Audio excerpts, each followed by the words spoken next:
Eu vou falar hoje sobre sucessão de liderança. E o texto que eu vou usar inicialmente é Atos 20, do verso 17 até o 35. Atos 20, 17 a 35. Como é um texto longo, os irmãos permaneçam sentados. Nós temos visitantes, e eu quero dizer para vocês que a nossa igreja está num processo de sucessão de liderança, por isso que eu escolhi esse tema. O nosso pastor comunicou no mês de março, o pastor presidente, de que estará entregando o pastorado da igreja, por livre e espontânea vontade, porque entendeu que o tempo dele na liderança desta igreja está se encerrando. E por isso a igreja batista, como nós somos, que tem uma liderança do Senhor, mas tem uma forma administrativa de se conduzir de forma democrática, nós temos uma comissão de sucessão pastoral. Mas, por certo, cada um de nós, como membros, estamos pensando como é que vai ser a nova liderança. Será que vai ser de acordo com a minha preferência, com meus hábitos, ou vai ser de acordo com o hábito de outra pessoa? Será que é possível mudar de lugar, mudar de pensamento, mudar de estilo? O irmão Veiga sentava ali, agora está sentando ali. Eu já sentei ali, agora estou sentando ali. Eu gosto mais de tal pastor ou de tal estilo? Esse texto que eu vou ler para os irmãos é um texto da terceira viagem missionária de Paulo, enquanto ele está voltando para Jerusalém. Ele vai passar naquela região da Ásia e vai chamar todos os líderes das igrejas que ele havia constituído ou pregado para estarem ali em Éfeso, para que ele pudesse conduzir aqueles líderes numa maneira de conduzir as suas igrejas. Então o texto diz assim, ele falando, de Mileto mandou a Éfeso chamar os presbíteros da igreja. E Atos 20, 17, tá? E quando se encontraram com ele, disse-lhes, vós bem sabeis como foi que me conduzi entre vós em todo o tempo, desde o primeiro dia em que entrei na Ásia, servindo ao Senhor com toda a humildade, lágrimas e provações que pelas ciladas dos judeus me sobrevieram, jamais deixando de vos anunciar coisa alguma proveitosa e de vou-lo ensinar publicamente também de casa em casa. Ele está falando da maneira como os crentes, as igrejas trabalhavam, publicamente e de casa em casa, testificando tanto a judeus como a gregos. Aqui ele está dizendo as pessoas que eram alcançadas pela igreja. E a mensagem, o arrependimento para com Deus e a fé em nosso Senhor Jesus Cristo. Nesses dois versículos nós temos tudo sobre a igreja e sobre a obra da igreja, sobre pastores, sobre o trabalho de todo crente. E agora, no verso 22, constrangido em meu espírito, vou para Jerusalém, não sabendo o que ali vai acontecer, senão que o Espírito Santo, de cidade em cidade, me assegura que me esperam cadeias e tribulações. Porém, em nada considero a minha vida preciosa para mim mesmo, contanto que complete a minha carreira e o ministério que recebi do Senhor Jesus para testemunhar o Evangelho da graça de Deus.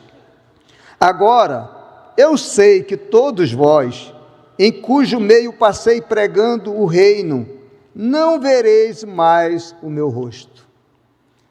Portanto, eu vos protesto no dia de hoje, que eu estou limpo do sangue de todos, porque jamais deixei de vos anunciar todo o desígnio de Deus.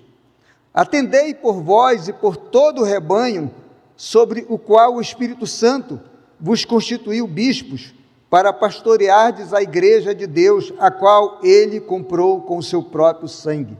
Está falando diretamente aos pastores daquela região. Eu sei que depois da minha partida, entre vós penetrarão lobos vorazes, que não pouparão o rebanho, e que dentre os vós mesmos se levantarão homens, falando coisas pervertidas para arrastar os discípulos atrás deles.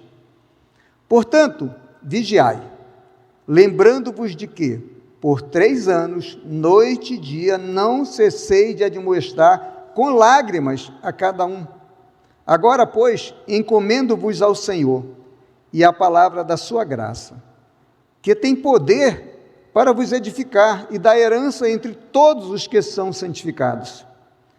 De ninguém cobicei prata, nem ouro, nem vestes. Vós mesmos sabeis que estas mãos serviram para o que me era necessário, a mim e aos que estavam comigo. Está falando do seu sustento. Tenho-vos mostrado em tudo que, trabalhando assim, é mister socorrer os necessitados e recordar as palavras do próprio Senhor Jesus. Bem-aventurado é dar que receber. Eu vou ler alguns textos bíblicos para falar sobre aquilo que eu pretendo nesta manhã que Deus colocou no meu coração. Momentos de liderança são momentos difíceis para o líder, mas são mais difíceis para os liderados quando há troca de liderança. Sempre somos surpreendidos ou ficamos apreensivos com o que pode acontecer. Mas a Bíblia fala de sucessão de liderança, em várias situações, em várias épocas. E nós temos que entender que a mensagem de Deus para o seu povo, para a sua igreja, é uma revelação progressiva. Ela é dada de acordo com o que é possível a cada um de nós entender em cada época da nossa vida. Então, o que Deus falou de uma maneira há 4.000 anos atrás é diferente do que Ele falou há 2.000 anos, há 3.000 anos e agora. Não porque Ele mudou, mas é porque nós não temos a capacidade sempre de entender as mesmas coisas. E esse texto que eu vou ler agora é de Gênesis 22, verso 1 e 2. Está tratando aqui de uma sucessão na formação do povo de Deus. Deus disse para Abraão que ele faria de Abraão uma grande nação, um povo que não se poderia contar, uma quantidade imensa de pessoas, ou seja, ele está constituindo ali o seu povo. Mas ele diz aqui no capítulo 22 de Gênesis, verso 1 e 2, o seguinte: depois dessas coisas, pôs Deus Abraão à prova e lhe disse: Abraão, este lhe respondeu: eis-me aqui. E acrescentou Deus: toma teu filho, teu único filho Isaque, a quem amas, e vai à terra de Moriá, oferece-o ali em holocausto sobre um dos montes, e eu te mostrarei. Amados, aqui é uma sucessão de pai para filho, porque Deus está constituindo um povo. Mas não existia apenas este filho. Abraão já tinha Ismael, e depois com Quétura ele teve mais 6 filhos.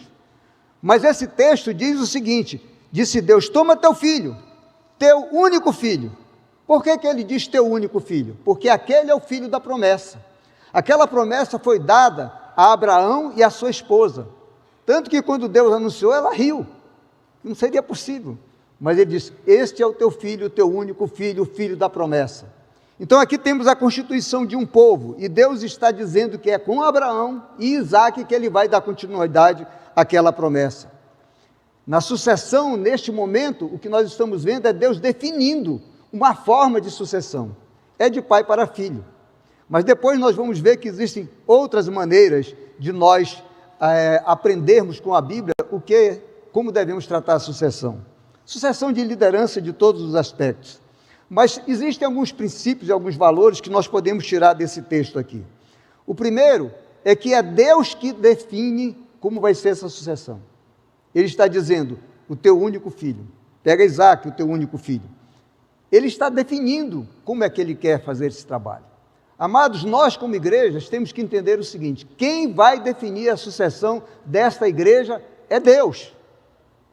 Não somos nós. Nós como igreja, povo democrático, até vamos votar, mas essa escolha é de Deus, e nós não sabemos como é que Ele vai dizer para nós qual é a pessoa escolhida, mas Ele vai dizer, porque é o Espírito Santo que dirige a igreja do Senhor. Nós somos democráticos, nós não temos aqui um episcopado, nós não temos aqui um presbitério, nós temos uma assembleia. Por quê? Porque nós cremos como batistas que o Espírito Santo é capaz de dirigir a igreja, independentemente das pessoas que estão ali. Não é o pastor que decide como vai ser a igreja, o que é a igreja, nem é a assembleia que decide, mas nós cremos que o Espírito Santo sempre vai nos dar a direção como batistas. E nós cremos que ele é capaz de falar com a pessoa mais inteligente, mais capaz e com o homem mais simples, mais rude, desde que ele tenha a convivência com Deus, tenha uma intimidade com Deus, saiba buscar a Deus e saiba ouvir a Deus. É esse que é o requisito.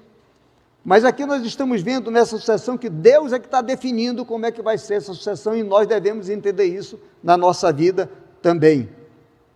Devemos nos submeter à vontade de Deus para essa escolha. Mas, amados, nós podemos pensar assim: eu gostaria que fosse diferente. Eu gostaria que a igreja de hora em diante fosse assim, assado, dessa ou daquela maneira, que o líder fosse esse ou aquele. Isso é humano. Nós podemos pensar assim. Talvez estejamos pensando assim. Nós temos desejo. Eu acabei de falar que as pessoas aqui sentam nos mesmos lugares. Nós temos desejo, nós temos preferências. Mas quando nós tratamos de igreja, a preferência é do Senhor, não é a nossa. O nosso trabalho é o trabalho de Isaac, é submissão. Nesse texto, quando ele diz assim: toma teu filho, teu único filho, Isaac, olha só, a quem ama e que Deus ama também, e vai-te à terra de Moriá, oferece ali um holocausto sobre um dos montes que eu te mostrarei. Está pedindo sacrifício. Mas o que é que Isaac faz? O que é que Abraão faz? Obedece. O nosso trabalho é obedecer à vontade de Deus. Parece absurdo isso aqui? Parece. Por que parece absurdo Deus pedir o sacrifício de um ser humano, somente do único filho, do filho a quem Abraão amava, a quem tinha uma promessa de constituir um povo? Porque Deus diz assim: oferece ali um holocausto sobre um dos montes que eu te mostrarei.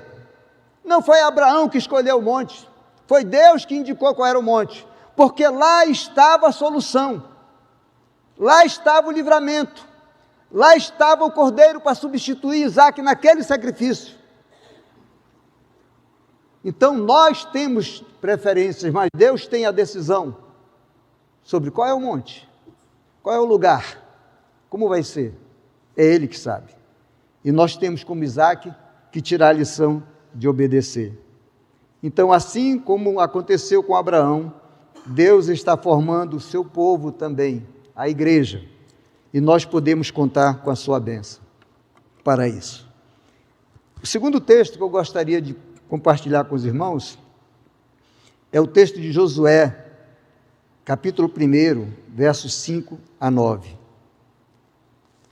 Josué, capítulo 1, 5, ou melhor, 1 de 5 a 9. E diz o seguinte: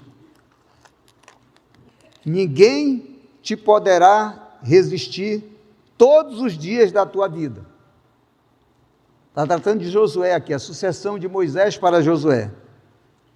Como fui com Moisés, assim serei contigo. Não te deixarei, nem te desampararei. Sê forte e corajoso, porque tu farás este povo herdar a terra, que sob juramento prometi dar a seus pais. Tão somente sê forte e muito corajoso, para teres o cuidado de fazer segundo toda a lei que meu servo Moisés te ordenou. Dela não te desvies nem para a direita, nem para a esquerda, para que sejas bem-sucedido por onde quer que andares. Não cesses de falar deste livro da lei, antes medita nele dia e noite, para que tenhas cuidado de fazer segundo tudo quanto nele está escrito. Então farás prosperar o teu caminho e serás bem-sucedido. Não te mandei eu? Sê forte e corajoso, não temas, nem te espantes, porque o Senhor teu Deus é contigo, por onde quer que andares. Um líder como Moisés, que tirou o povo do Egito, levou para aquele deserto, conduziu o povo por 40 anos, está agora ali transferindo a sua liderança para Josué. Alguém que andou com ele em parte daquela jornada. foi um dos que foi visitar a Terra Prometida e voltou com uma mensagem de otimismo, dizendo que aquele povo ali, aquelas poucas pessoas, praticamente sem armas, eram capazes de vencer os gigantes. Mas os outros espias não acreditaram nessa história, mas ele teve essa fé. Mas Deus está dizendo: olha, ser forte e corajoso, você é que vai suceder esse Moisés que está aí. Mas olha só, aqui nós estamos com um líder, Moisés, que alguém poderia dizer, que pessoa maravilhosa, né? Fez tudo, merecia uma recompensa grandiosa. Mas Deus disse para ele: ó, Moisés, você não vai entrar na terra prometida, não. Essa terra, quem vai conquistar é outro. Você não vai entrar. Talvez você pense, que decepção, né? A de Moisés. Poxa, eu lutei tanto, trouxe esse povo até a biqueira, como a gente diz aqui no Amazonas, né? Até a biqueira, e na hora do bem bom, né, pastor Rodrigo? Na hora que chegou o pudim, cadê o pudim? Está lá, né?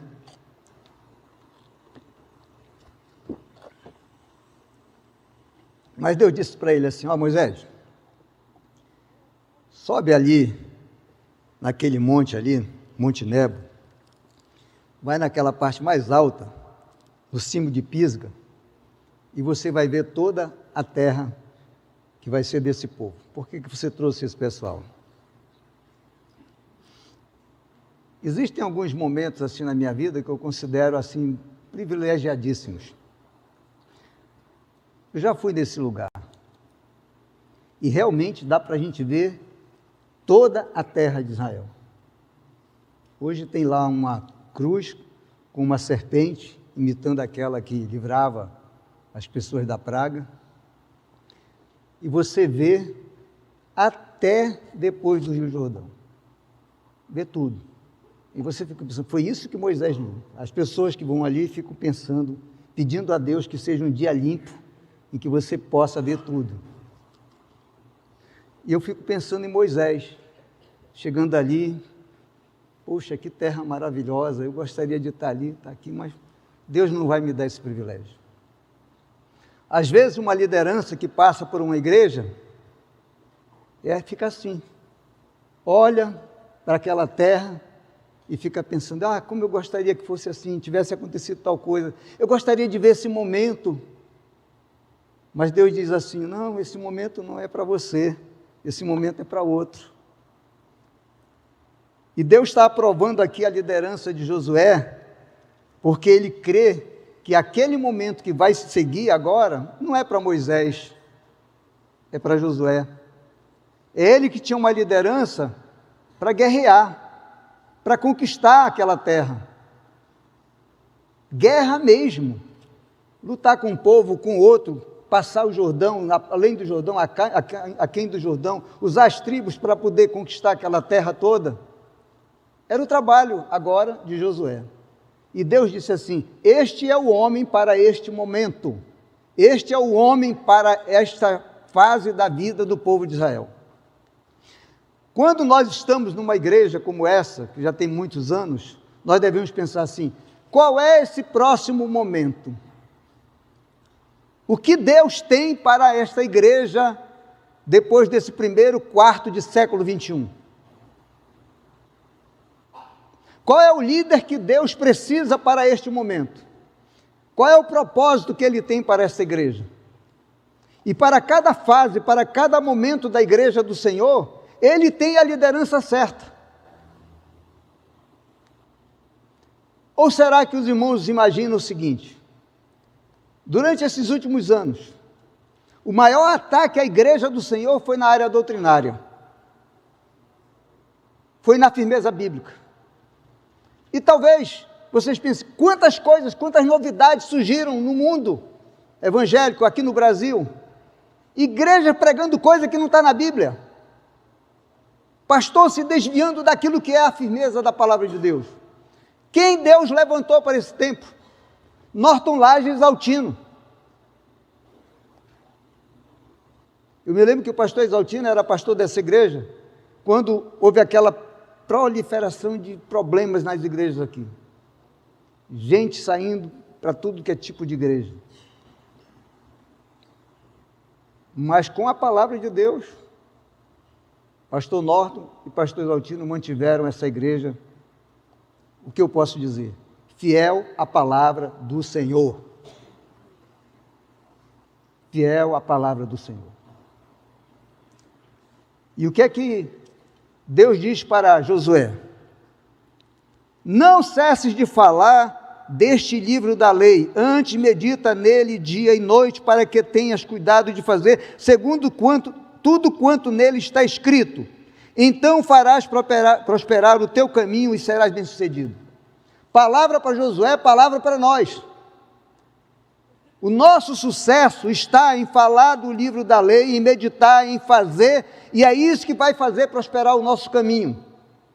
Não é outro caminho, é esse que faz a igreja prosperar. Então, amados, se você quer que a nossa igreja seja uma igreja, como o povo de Israel, sendo dirigido por Josué, que vai ter muitas conquistas, muitas vitórias, Deus está dizendo qual é o caminho aqui.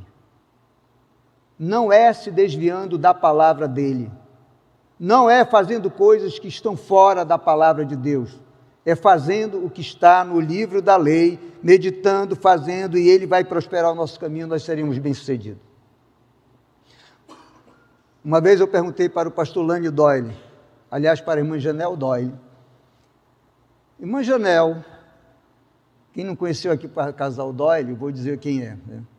Eles foram missionários no Amazonas por muitos anos. Coordenavam o trabalho batista em todo o interior, como missionários da junta de Richmond.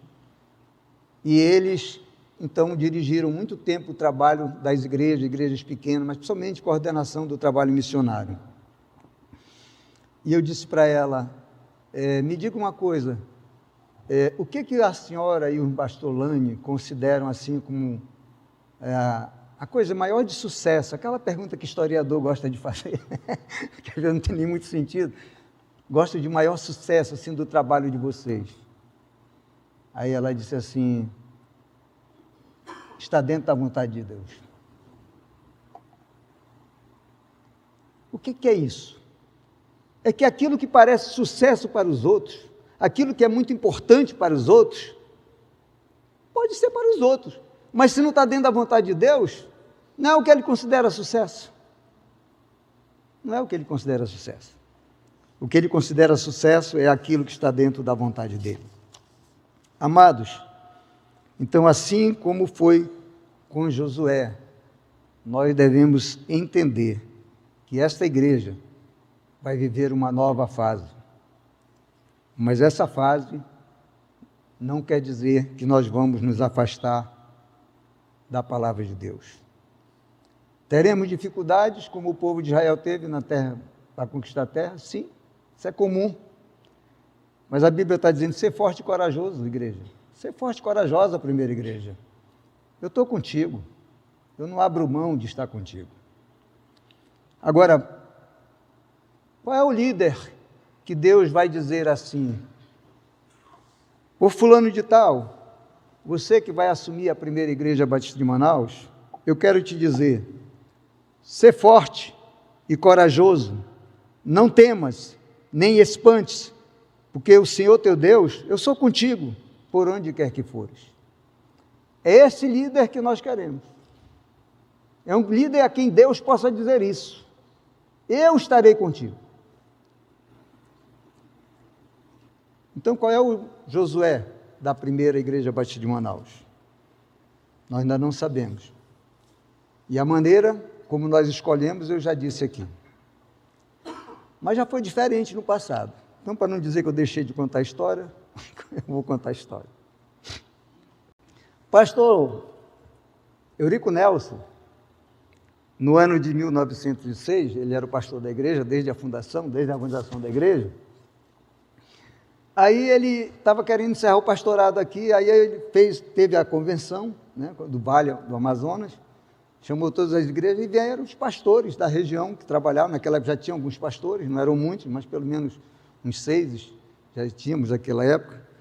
E o pastor Almeida Sobrinho estava trabalhando lá em Santarém. Então ele quando vieram para aquela reunião, decidiram o seguinte: você lê as atas da primeira igreja, você vê essa história lá. Teve a convenção, fizeram o relatório, aí o Nelson chamou o Almeida Sobrinho para trocar de pastorado. Ele foi para Santarém e o Almeida Sobrinho veio para a primeira igreja batista de Manaus. Hoje não é assim, viu, irmão? Nem vai ser. Na década de 40, a igreja estava sem pastor também. Mas eu vou contar outra história, mais antiga ainda. Na época lá pelo século XIX, XX ainda, lá pela segunda década, a igreja estava atrás de um pastor, né? O pastor Nelson tinha voltado, mas ele estava querendo fazer o trabalho no interior. E queria que viesse um pastor para a igreja. E a igreja foi atrás de um pastor lá nos seminários, né? Naquela época, o Seminário do Norte era o seminário que produzia mais obreiros, assim, por todos os precedentes do trabalho ali em Pernambuco. E tinha se formado a primeira turma de doutores em teologia, né? E a igreja trouxe um daqueles 3 doutores, que era o pastor Munguba Sobrinho, para cá. Ou seja, levou em consideração a formação teológica, doutrinária, para trazer alguém de primeira linha, e tanto se provou uma escolha valiosíssima para a primeira igreja, porque foi um período em que a igreja teve um pastor que, como intelectual, era respeitado em toda a cidade de Manaus. Era chamado para fazer conferências em toda a cidade, que dava entrevistas, escreveu livros, publicou jornais. Os artigos dele eram publicados no Jornal Batista, no Rio de Janeiro. Foi chamado para ser orador da Convenção Batista Brasileira depois. Pastor Munguba Sobrinho. Mas foi assim que a igreja escolheu. Hoje, isso, quando muito, seria um dos critérios para nós escolhermos um pastor. Mas na década de 50, 60, depois que a zona nem existia a Zona Franca, mas que a cidade de Manaus entrou naquele debacle da borracha e a cidade ficou empobrecida, e quem não sabe a história de Manaus, imagina como é que aquela cidade ficou, né? Toda a riqueza que Manaus tinha do início do século, com a borracha, quando a borracha caiu de preço, né? Então a cidade foi morrendo. E até hoje a gente vê imóveis abandonados na cidade. Abandonados. De onde são esses imóveis? São de portugueses que tinham propriedade, simplesmente foram embora. Não encontravam nem para quem vender esses imóveis. Até hoje tem imóvel abandonado por aí.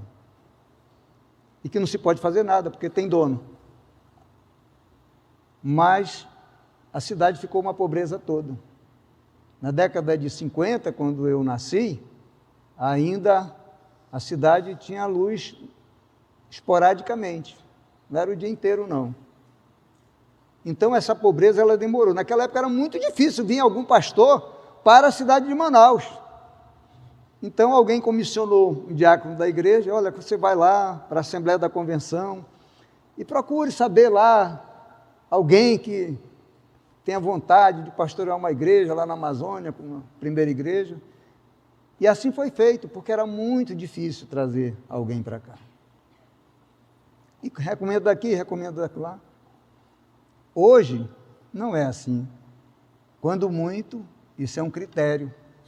A igreja vai solicitar daqui a algum tempo, depois da Assembleia, que cada membro indique alguém. Se passar o parecer da Comissão de Sessão Pastoral, qualquer membro da primeira igreja vai poder indicar alguém: olha, eu sugiro que seja pastor tal, é fulano de tal, casado com fulano, da cidade de tal, está pastoreando a igreja tal, tem formação tal, e o outro membro da igreja vai lá e apoia e vai indicar alguém. Mas não é mais uma pessoa ou 2 pessoas que vão trabalhar nisso, é a igreja como um todo. De alguns anos para cá, a nossa forma de escolher pastores tem sido mais ou menos a mesma, né? Quando eu era adolescente, a gente tinha uma festa chamada aqui a Festa do Livro, dia 1º de maio. Eu ainda não descobri que data começou essa tal Festa do Livro. Era um dia em que era um dia da intelectualidade em Manaus. quem falava não era só pastor. Até membros da Academia Amazonense de Letras vinham falar aqui. Porque eles só vinham para falar da influência da Bíblia na vida deles. Era esse o tema da festa do livro. Dizer a influência da Bíblia na sua vida. E vinham pastores de fora também para pregar sobre isso. Não vou perguntar quantos aqui ainda lembram da festa do livro, porque senão vão denunciar a idade. E aí já fica feio, né? Mas era assim. E era uma maneira da gente conhecer pastores para, a partir desse conhecimento, quem sabe no futuro, escolhermos um pastor para a primeira igreja. Então, era uma forma de nós trabalharmos assim também. Ou convidando para o aniversário da igreja.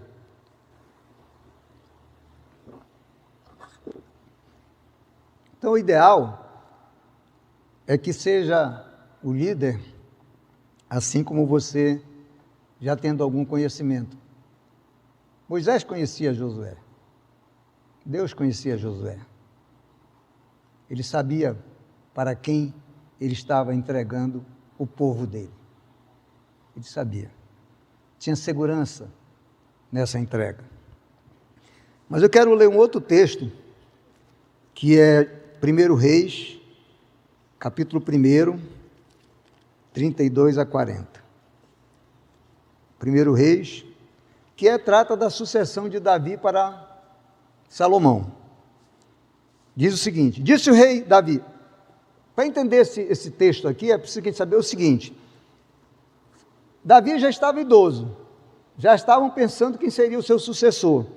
Só que apareceu um filho dele, o Adonias, que já estava querendo usurpar o trono antes mesmo de Davi morrer, né? Então já reuniu lá um monte de liderança, fez festa, coisa e tal, para tentar se aclamar como rei. Aí, diante daquela situação, Davi disse: bem, antes de eu morrer, eu vou logo dizer quem é o rei que vai me suceder, porque senão, né, o negócio não vai acontecer como Deus me revelou que deveria ser. Aí disse o rei Davi: chamai-me Zadok, o sacerdote, e Natã, o profeta, e Benaia, filho de Joiada. E eles se apresentaram ao rei. Disse-lhes o rei: tomai convosco os servos do vosso senhor, e fazei montar meu filho Salomão na minha mula, e levai-o a Giom. Zadok, o sacerdote, com Natã, o profeta, ali ungirão rei sobre Israel. Então tocareis a trombeta e direis: viva o rei Salomão. Aqui a gente tem o ritual, né, de como era a escolha do rei. Subireis após ele, e virá e se assentará no meu trono, pois é ele quem reinará em meu lugar, porque ordenei seja ele príncipe sobre Israel e sobre Judá.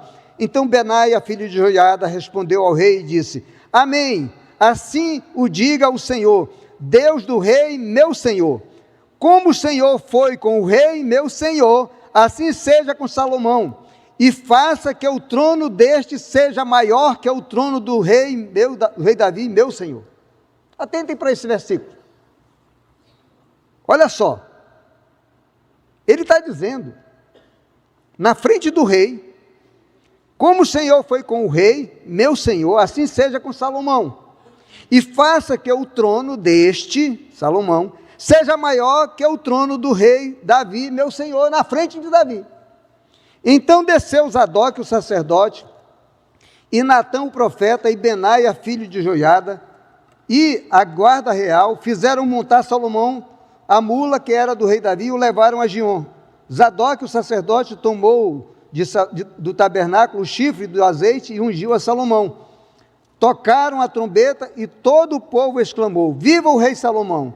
Após ele subiu todo o povo tocando gaitas e alegrando-se com grande alegria, de maneira que com o seu clamor parecia fender-se a terra. Isso é que é alegria, né? A alegria era tanta, pelaquela revelação de que aquele era o novo líder de Israel, que a alegria parecia assim que ia fender a terra, abrir um buraco, de tanto barulho. E esse barulho, a gente vai lá adiante, que ele foi tão ensurdecedor, que o Adonias, que estava lá fazendo a festa para usurpar o rei, que festa é essa? Quando disseram para ele, ele tremeu. Por que ele tremeu? Porque o rei indicou o que Deus tinha indicado para ele: o sucessor de você é Salomão. Mas ele tremeu por isso? Pelas coisas do rei? Não, é porque o povo estava provando, o povo estava vendo que aquela escolha de Deus era a escolha que eles queriam. E a alegria foi dessa natureza. Amados, nós podemos achar que o que já fizemos é algo grandioso, mas Deus pode querer fazer mais e melhor do que nós já fazemos. Nós não sabemos o que Deus tem reservado para nós, mas nós podemos clamar para que seja melhor e maior. Podemos. Ele é capaz disso. Essa escolha pode ter esse propósito. E isso não diminui em nada o que acontece hoje e o que aconteceu. Apenas prova que para cada tempo, para cada período, para cada fase da igreja do Senhor, o Senhor tem algo a realizar. E Ele não está contente com mediocridade nossa. Ele está contente com aquilo que nós já fazemos que o agrada. Mas Ele não está dizendo que é suficiente. Ele está dizendo que podemos fazer mais, que podemos conquistar mais, que podemos realizar mais para o seu reino. E aqueles que plantaram a semente, aqueles que colocaram os alicerces, vão ter tanta alegria de ver o edifício subindo, porque contribuíram para aquela obra. Davi conquistou o reino. Geograficamente, o que é Israel é o que Davi conquistou. Foi lá e demarcou. Josué veio, conquistou a terra, mas o estabelecimento daquele reino, geograficamente, é o que Davi conquistou. Mas ele foi um homem de guerra. Um homem segundo o coração de Deus. E Deus diz para ele: Davi, você quer construir um templo para mim? Mas você não vai construir, cara. Quem vai fazer isso é outro, não é você. Eu não quero que você construa esse templo. Será que Davi não teve aquelas mesmas aflições de Moisés? Pode ter tido. Mas será que ele ficou revoltado com o Senhor? Será que Moisés ficou revoltado com o Senhor? Se Deus está dizendo que vai fazer diferente, porque é novo momento na vida. Nem sempre uma sucessão envolve mudança significativa, mas envolve mudança. Aí Davi fez o quê? Juntou material para construir o templo. Não posso construir o templo? Tá bom, mas eu vou deixar tudo pronto. Os irmãos já começaram aquela obra assim, que está lá a cerâmica, está lá os ferros, está lá a madeira, tudo quase pronto, até a planta. Aí o cara diz: poxa, eu gostaria tanto de construir essa casa, a casa dos meus sonhos. Aí Deus diz: não é você não, é outro que vai fazer isso. Mas Davi fez assim. Ele poderia dizer: já que não sou eu que vou construir, deixa para lá, não vou fazer mais nada não. Não, ele fez tudo que ele podia fazer para deixar tudo pronto, para que Salomão pudesse erguer aquele templo. Qual é o nosso papel como igreja hoje? Será que estamos fazendo tudo aquilo que já é necessário para o crescimento do reino de Deus? Talvez nós possamos dizer assim: não, ainda não. E é verdade, Deus pode fazer muito mais. Pode fazer muito mais. A verdade é que uns conquistam, outros solidificam a conquista. Uns, como Davi, ajuntam os utensílios, mas outros é que constroem. E às vezes alguns constroem e outros usufruem.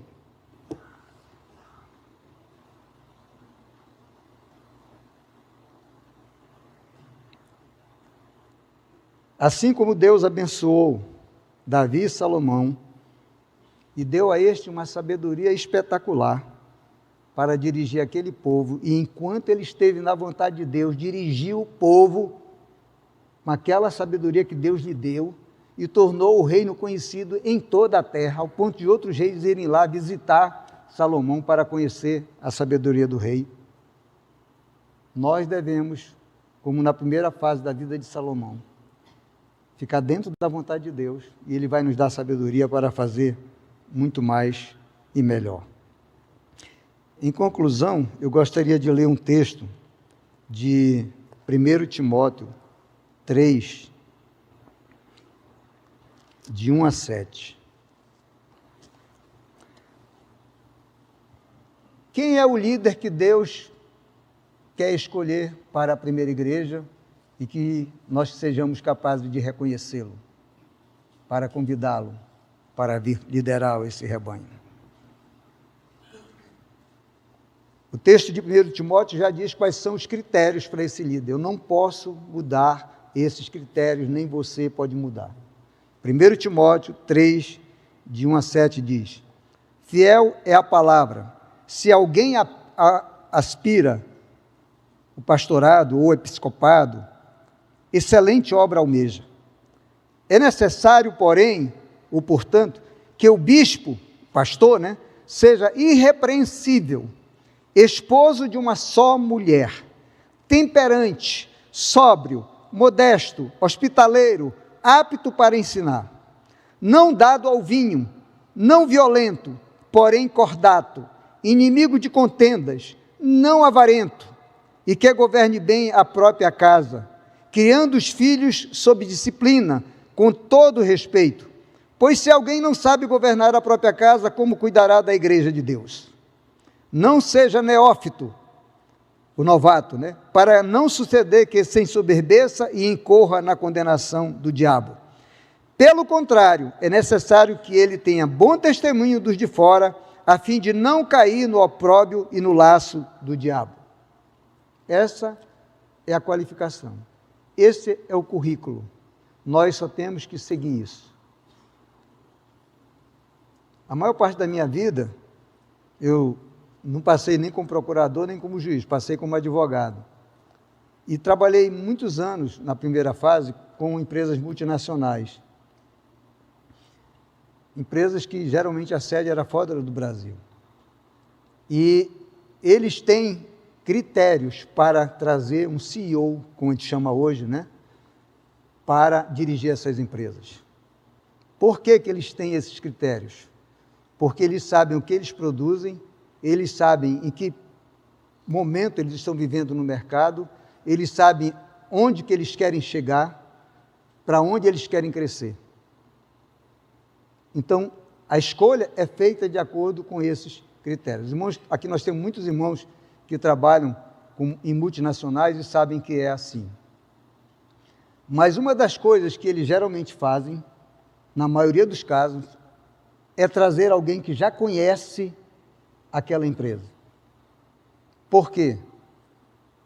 Porque, às vezes, trazendo alguém de outro ramo, de outro tipo de empresa, aquela pessoa pode não compreender direito como é que aquela empresa funciona.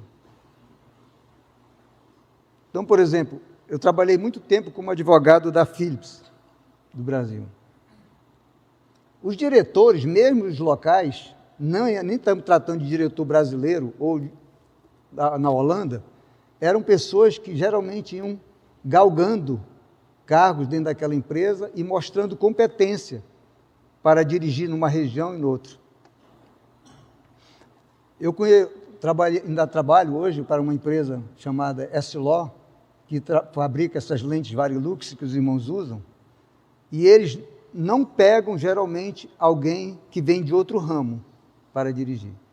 Então, às vezes, você tem um diretor que está aqui, ou um gerente, ou um diretor de produção, e vai galgando os cargos.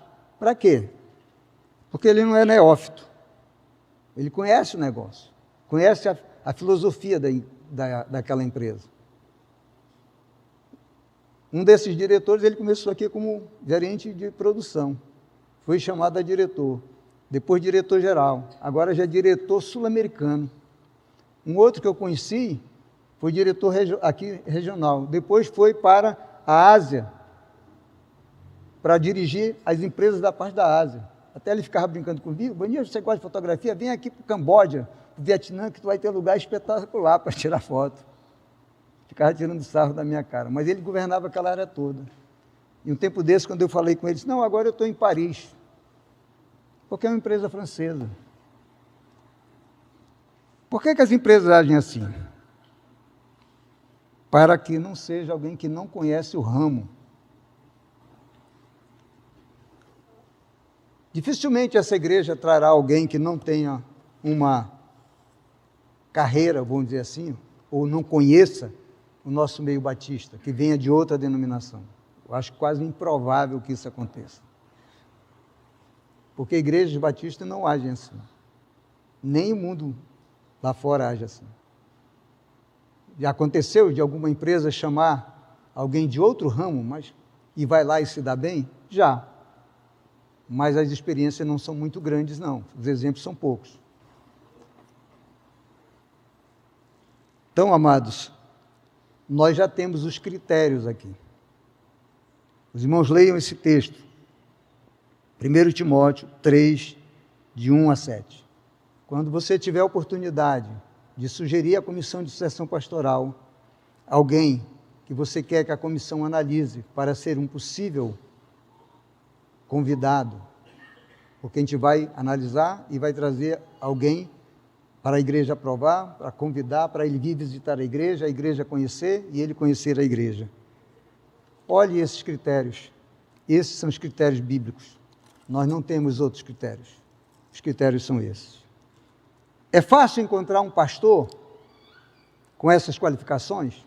Não. É fácil encontrar um pastor que vá dirigir a igreja dentro dos propósitos de Deus? Eu posso dizer que está mais difícil do que era antes. Porque tem muito pastor pisando na bola, saindo daquilo que a palavra de Deus diz. Mas você me pergunta, mas é possível? É possível. E Deus quer fazer isso. Deus ama essa igreja. Deus nos ama. Ele quer fazer o melhor por nós. Deixemos Ele fazer o melhor por nós. Nós temos preferências? Temos. Mas nós temos que perguntar para Deus, Senhor, o que Tu queres fazer nos próximos anos na vida da primeira igreja batista de Manaus? O que é que Tu queres fazer com a minha vida? O que é que Tu queres que essa igreja seja? Eu sou membro dela, eu quero me submeter à Tua vontade, eu quero fazer aquilo que Tu queres. Senhor, traz um líder que faça a Tua vontade e que eu aceite a Tua vontade e que eu seja um colaborador, que eu seja um servo do Senhor, um servo da minha igreja, para fazer a Tua vontade, não a de ninguém, não de outra pessoa, mas unicamente a Tua vontade. E o que é que você pode fazer hoje? Em primeiro lugar, ore. Em segundo lugar, ore de novo. Em terceiro lugar, ore de novo e se submeta à vontade daquele para quem você está orando. Que Deus te abençoe. Amém.